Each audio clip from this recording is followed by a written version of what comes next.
Era una mañana fría en Providence, de esas en las que el aire parece quedarse suspendido sobre los edificios antiguos. Dentro del tribunal municipal, la rutina transcurría como siempre. Infracciones de tránsito, estacionamientos indebidos, multas olvidadas. El juez Frank Caprio, con su serenidad característica, revisaba caso tras caso, sin saber que, ese día, una simple audiencia cambiaría la historia de su sala y tocaría millones de corazones alrededor del mundo. A las 10:42 de la mañana, las puertas del tribunal se abrieron lentamente. Una mujer de cabello gris, rostro cansado pero mirada firme, entró apoyándose en un bastón de madera. Llevaba un abrigo modesto, una bufanda color vino y un pequeño bolso de tela. Su nombre era María Torres, 82 años, inmigrante latinoamericana. En teoría, había sido citada por una multa de estacionamiento, un asunto que debía resolverse en cuestión de minutos.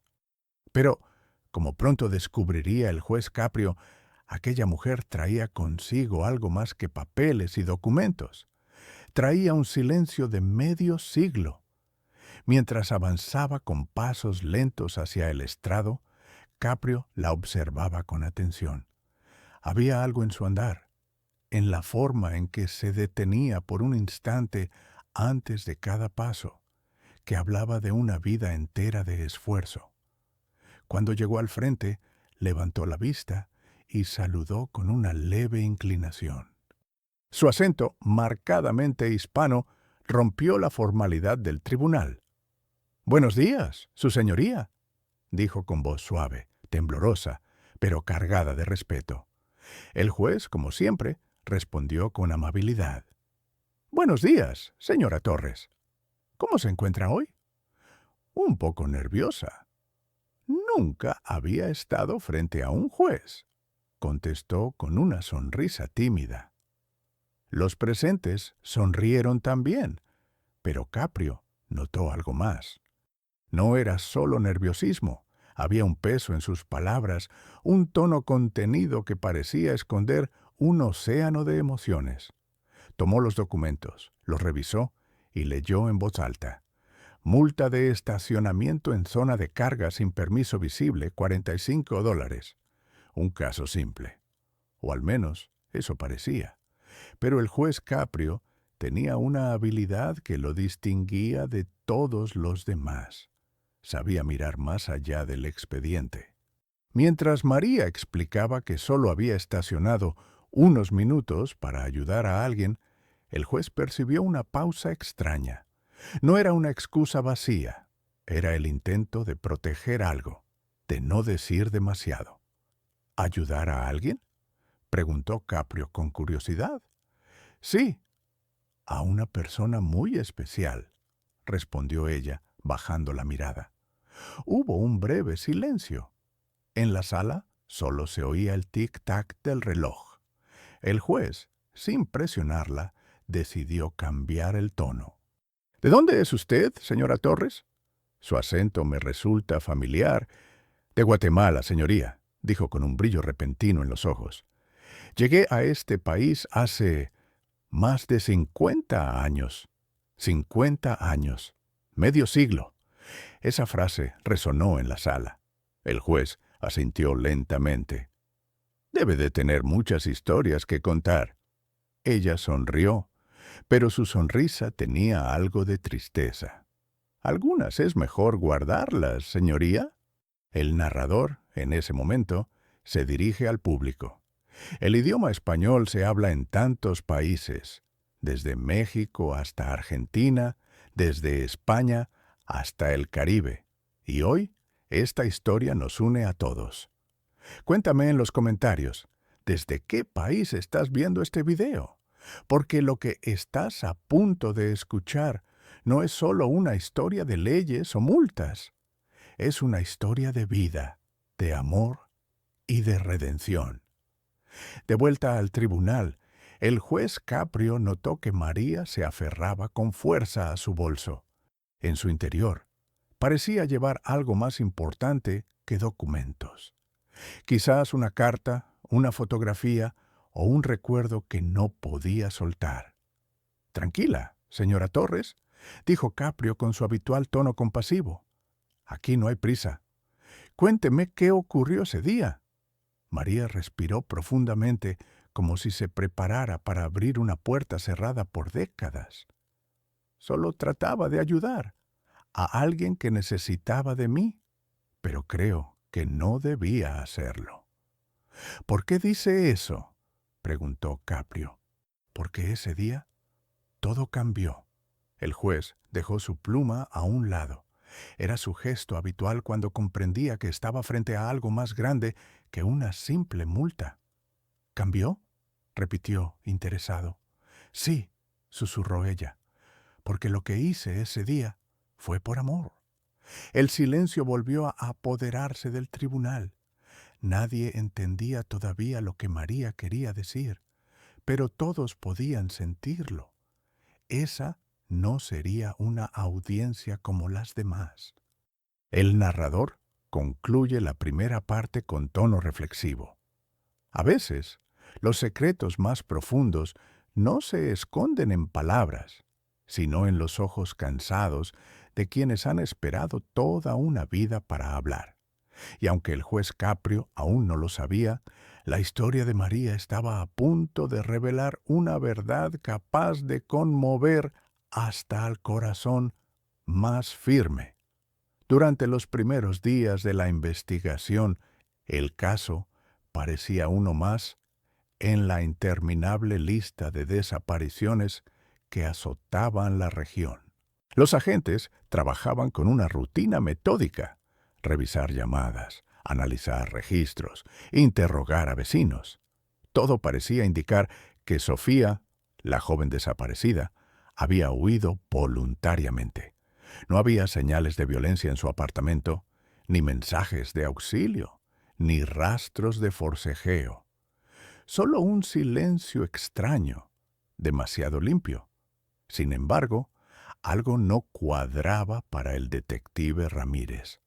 Él tenía una intuición aguda, casi instintiva, que raramente fallaba. En las paredes del pequeño departamento de Sofía encontró marcas imperceptibles, pequeñas raspaduras cerca del marco de la ventana. Parecían insignificantes, pero cuando las observó con una linterna ultravioleta, notó un patrón. Alguien había forzado la entrada y lo había hecho con una precisión quirúrgica. El informe forense confirmó su sospecha.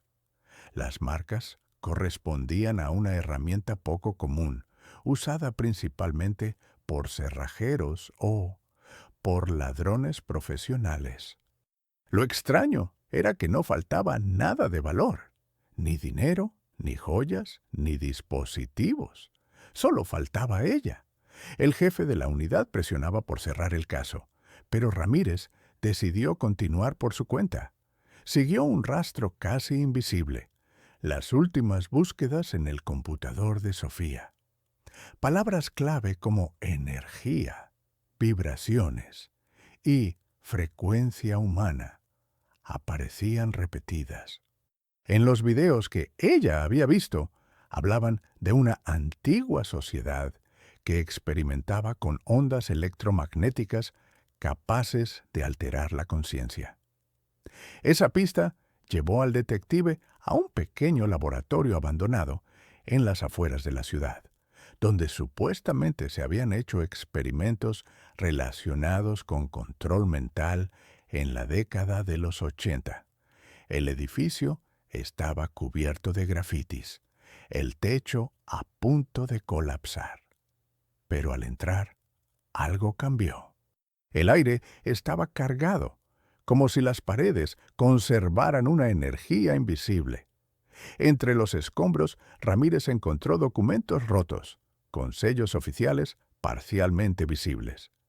Algunos tenían el símbolo de una agencia gubernamental, que oficialmente nunca existió. Las hojas hablaban de Proyecto Umbral y mencionaban sujetos de prueba con nombres codificados. En uno de ellos, una referencia. Caso S13. Resultado inestable. Sujeto desaparecido. Cuando volvió al coche, notó que alguien había movido su cuaderno de notas. No faltaba nada, pero las hojas estaban en distinto orden. Miró a su alrededor. La carretera estaba vacía. Sin embargo, un zumbido metálico, casi imperceptible, comenzó a escucharse. Era un sonido grave, constante, como una vibración dentro de la cabeza.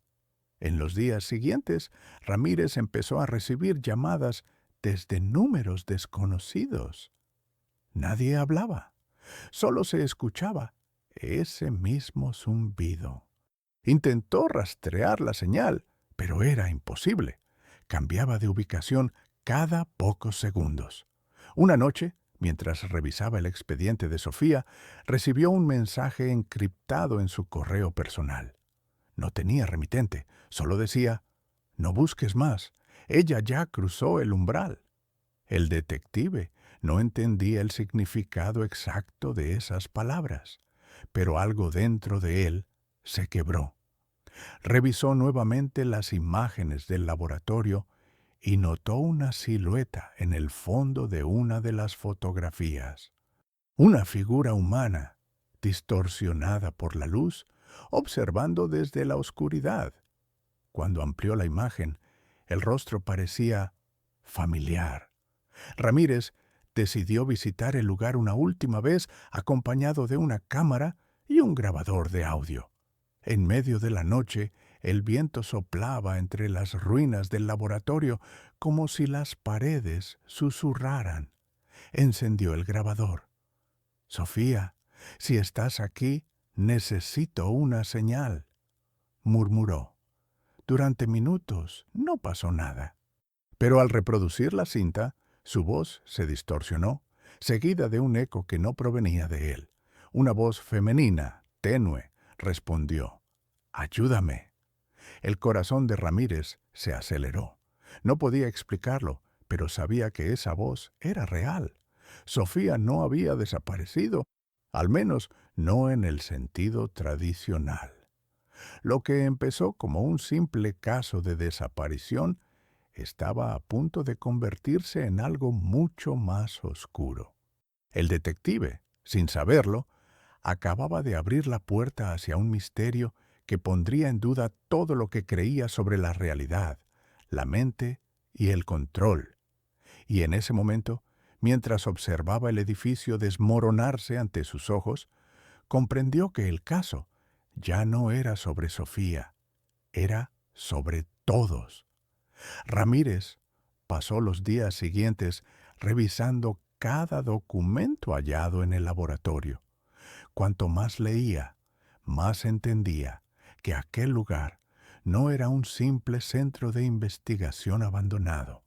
Las carpetas hablaban de experimentos psicológicos realizados durante la Guerra Fría, bajo el nombre de Proyecto Umbral. Su objetivo era estudiar los límites de la mente humana, buscando crear una conexión entre la conciencia y las frecuencias electromagnéticas. Lo que comenzó como un intento de comunicación mental terminó convirtiéndose en un infierno para quienes participaron. Los informes mencionaban que entre 1972 y 1978, al menos 13 personas fueron sometidas a sesiones de aislamiento sensorial extremo. Eran llamados sujeto alfa, sujeto beta, y así sucesivamente. Pero un registro, el número 13, había sido borrado parcialmente. El mismo que llevaba la referencia S13. La coincidencia con el mensaje recibido, «Ella ya cruzó el umbral», era imposible de ignorar. Intrigado, Ramírez acudió al archivo histórico del Ministerio de Defensa. Al principio le negaron el acceso, pero logró infiltrar a un contacto suyo que trabajaba como técnico en informática. Tras horas de búsqueda, apareció un archivo digital oculto entre viejos documentos escaneados. Su nombre, Umbral Confidencial PDF. El archivo contenía fotografías en blanco y negro de los sujetos de prueba. Todos llevaban electrodos en la cabeza y rostros inexpresivos. Pero una imagen llamó su atención. Una mujer con el cabello recogido, los ojos fijos en la cámara. La etiqueta en su cuello decía Sujeto 13, Sofía Delgado. Era imposible. Si ese experimento databa de 1976, ¿cómo podía ser la misma Sofía desaparecida en 2023? Ramírez pensó que era una coincidencia, pero un análisis facial confirmó una similitud del 98%, el mismo rostro, los mismos rasgos. Ni el paso del tiempo ni la lógica podían explicarlo. Decidido a obtener respuestas, localizó al último científico vivo mencionado en los archivos, el doctor Ernesto Villalba, quien había sido responsable de los ensayos de frecuencia neurológica. Villalba vivía retirado en un pueblo costero bajo una identidad falsa. Cuando el detective lo encontró, el anciano parecía esperar su llegada. Lo miró con resignación y le dijo antes de que Ramírez siquiera hablara: «Ella no desapareció, solo despertó demasiado pronto». El detective encendió su grabadora. Villalba explicó que el proyecto Umbral buscaba abrir una conexión entre dimensiones mentales. Según él, ciertas frecuencias podían alterar la percepción del tiempo.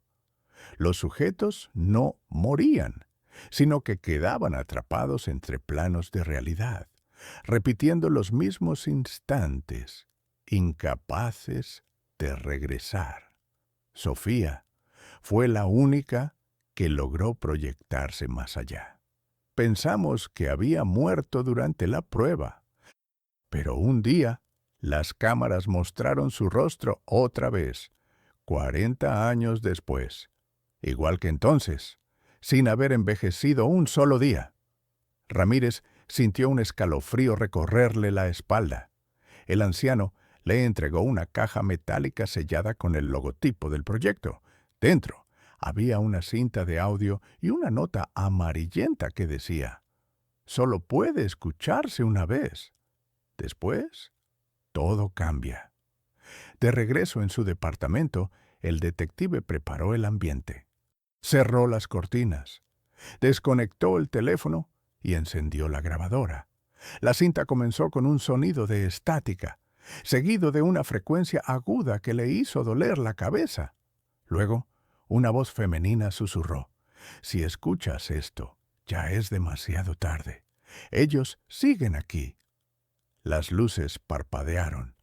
Ramírez sintió que el aire se tornaba denso, como si el espacio mismo se contrajera.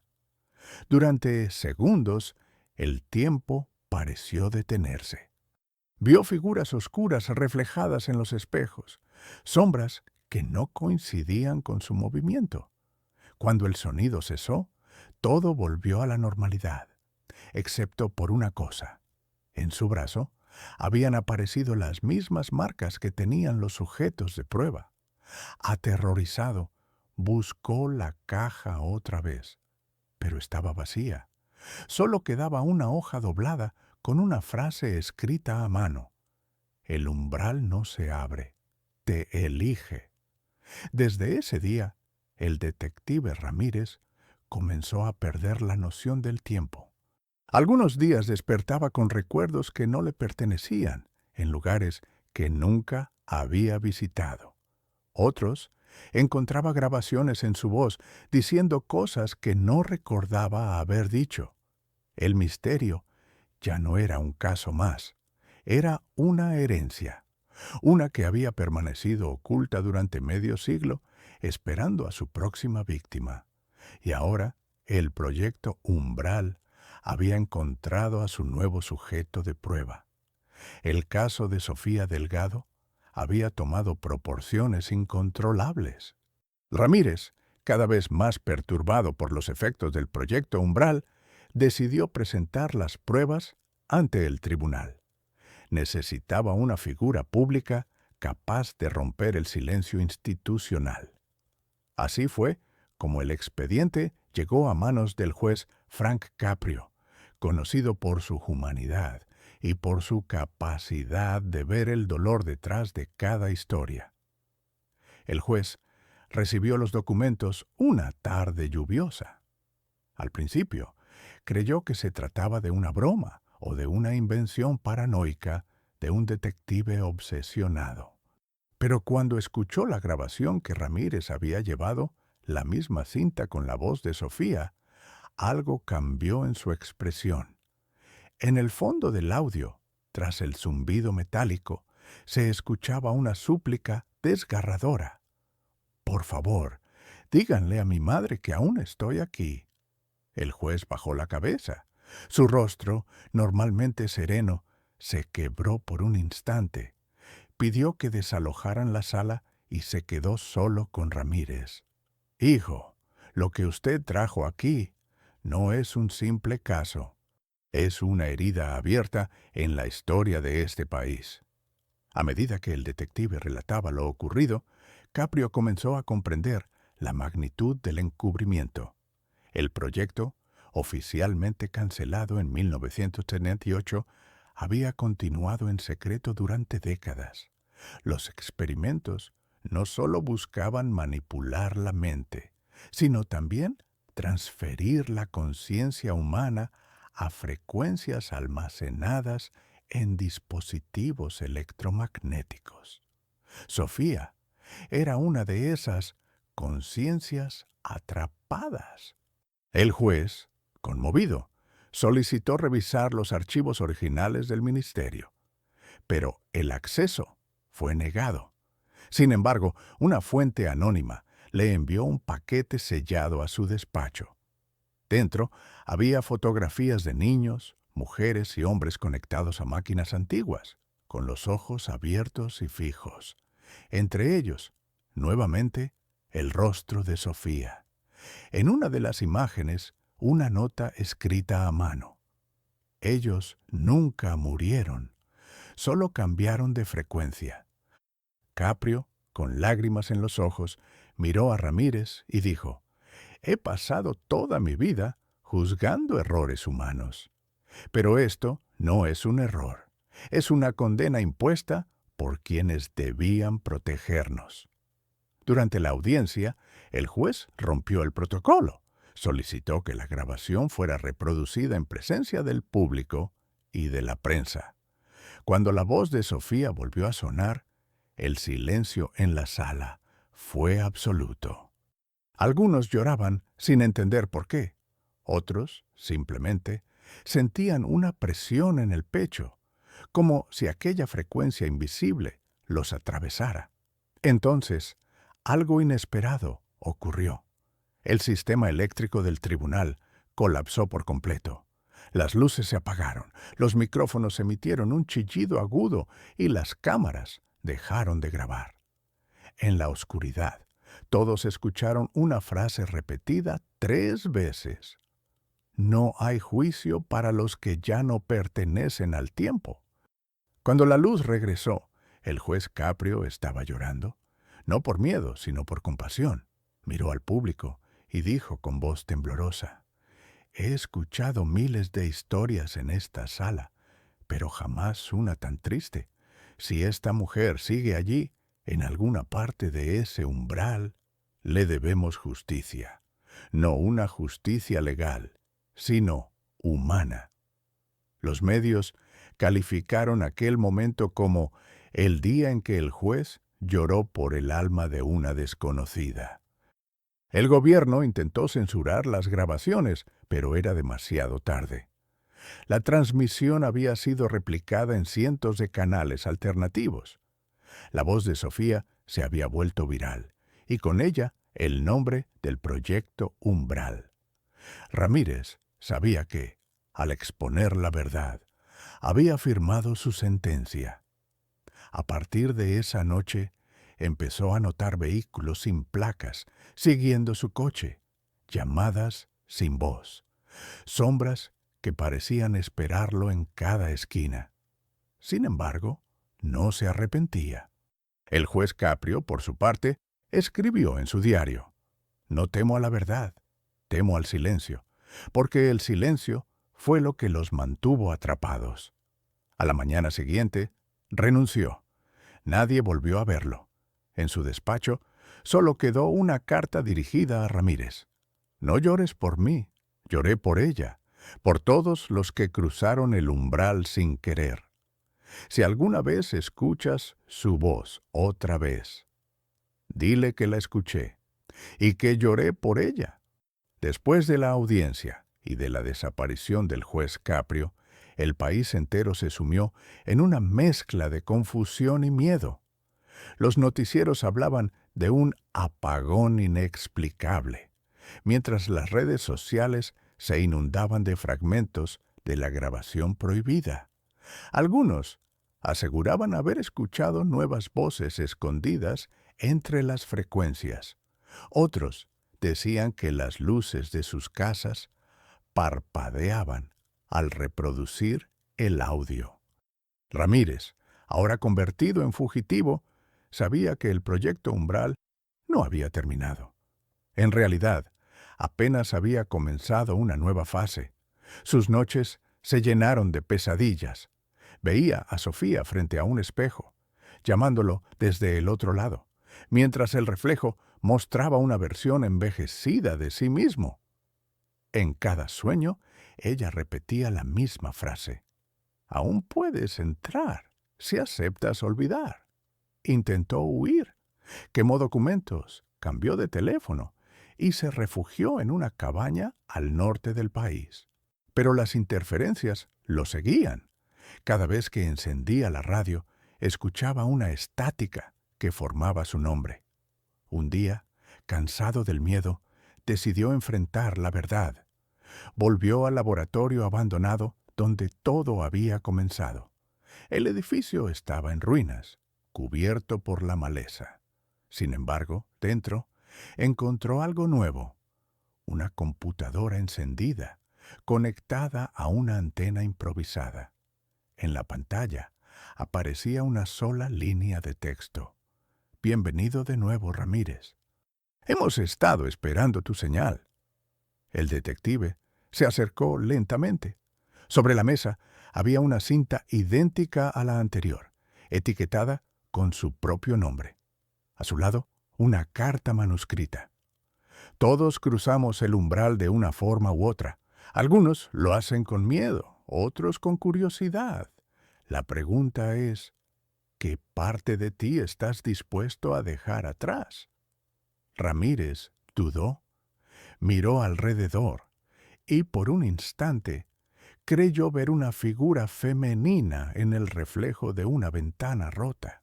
Era Sofía, pero su rostro estaba tranquilo, sereno, como si lo invitara a descansar. Tomó la cinta, la colocó en el reproductor y presionó play. El sonido comenzó con la misma frecuencia metálica, pero esta vez no había dolor, sino calma. La voz de Sofía volvió a hablarle: «Ya no somos prisioneros, solo ecos de lo que fuimos. Ven, hay un lugar donde el tiempo no existe». Las luces del laboratorio se encendieron una a una. El aire se tornó espeso, vibrante. Ramírez sintió un tirón, como si su cuerpo se deshiciera en partículas. No hubo miedo, solo una sensación profunda de paz. Horas después, un grupo de rescatistas encontró la cabaña vacía. No había señales de lucha, solo una grabación en la mesa con su voz diciendo: «He cruzado. La verdad no se destruye, solo cambia de frecuencia». Semanas más tarde, una emisora local de radio en la ciudad comenzó a recibir una interferencia constante. Los técnicos afirmaban que provenía de una señal antigua, imposible de rastrear. En algunos momentos, entre la estática, podía escucharse un diálogo, la voz de un hombre y la de una mujer. «¿Dónde estamos?». «Donde el tiempo ya no duele». nadie volvió a ver al detective Ramírez. Sin embargo, los investigadores que intentaron reconstruir el caso notaron algo inquietante. En las fotografías del laboratorio, que antes estaban borrosas, ahora se distinguía claramente a dos figuras caminando juntas entre la neblina. Uno de ellos llevaba la chaqueta del detective. Años después, un periodista escribió un libro titulado Los ecos del umbral. En él mencionaba que muchas de las personas desaparecidas en las décadas pasadas tenían en común haber trabajado en proyectos relacionados con frecuencias cerebrales o telecomunicaciones. En el epílogo dejó una frase que estremeció a todos. Quizás no están muertos. Quizás solo aprendieron a habitar otra forma de realidad. El gobierno nunca admitió la existencia del proyecto Umbral. Pero cada 14 de noviembre, justo a las 3:33 de la madrugada, las antenas del país captan una transmisión corta, de apenas 3 segundos. Un susurro femenino dice, «No lloren, ya estamos en casa». Y luego, silencio. El misterio de Sofía Delgado y el detective Ramírez se convirtió en leyenda. Algunos lo llaman un mito urbano, otros una advertencia. Pero quienes escuchan la grabación original aseguran que, por un instante, sienten una extraña calma, como si alguien los observara desde el otro lado del tiempo.